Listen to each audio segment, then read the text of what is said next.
If you ordered a Herman Miller Aeron chair and wondered why the back doesn't fit, we have the solution.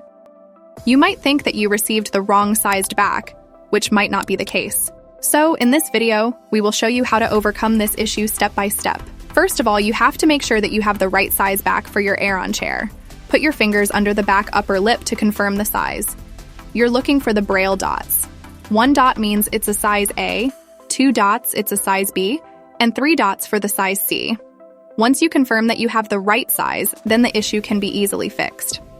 Now, you have to check the yoke to see if there's a gap between the metal yoke and the plastic bushing. If the plastic bushing and the yoke are separated, then that's likely the problem, and they need to be readjusted and pushed back together. You have 3 ways to do that. You can try doing it manually and using both hands to apply force to push them together. This is a straightforward method. If that didn't work, you can use a rubber mallet. If that didn't work either, then you have to use the diagonal bolt trick. What you have to do here is to insert one of the back bolts into one of the corners.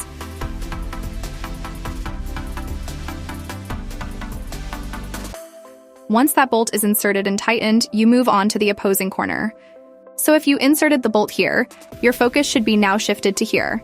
Then, try to push and align the holes. Once you do that, you can insert the bolt.